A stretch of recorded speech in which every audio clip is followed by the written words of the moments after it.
నమస్కారం. రత్నలహరి ఛానల్కు స్వాగతం, సుస్వాగతం. నేను మీ లతను. ఒకే బ్లడ్ గ్రూప్ వాళ్ళు వివాహం చేసుకోవడం వల్ల ఏదైనా సమస్య వస్తుందా? దీని గురించి ఈరోజు తెలుసుకుందాం.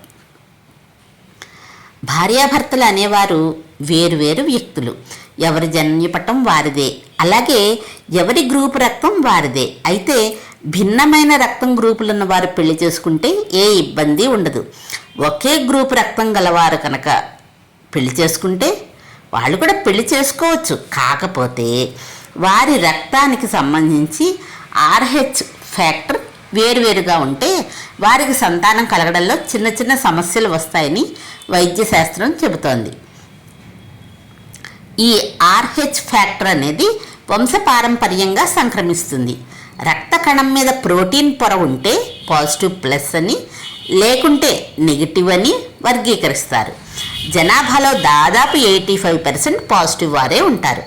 వెనుకటి కాలంలో వైద్య పరిజ్ఞానం అంతగా అభివృద్ధి చెందని రోజుల్లో RH ఫ్యాక్టర్ తేడా ఉన్న దంపతులు నిస్సంతుగా మిగిలిపోయేవారు.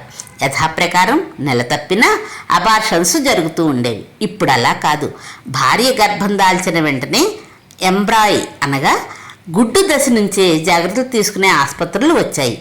అక్కడ వైద్యులు రక్తంలో ఉన్న సమస్యకు తగ్గట్టు 9 నెలలు నిండే వరకు అబ్జర్వేషన్లో ఉంచి తరచుగా టెస్టులు చేస్తుంటారు. పెద్ద ఇబ్బంది ఏమీ ఉండదు. సులువుగానే శిశువుని కనవచ్చు. అలా పుట్టిన బిడ్డకి జన్యుపరమైన లోపాలు ఏవీ రావు.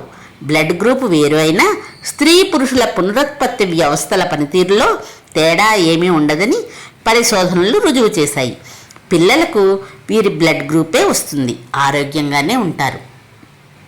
అందువల్ల ఒకే బ్లడ్ గ్రూప్ వాళ్ళు నిరభ్యంతరంగా వివాహం చేసుకోవచ్చు అన్నమాట.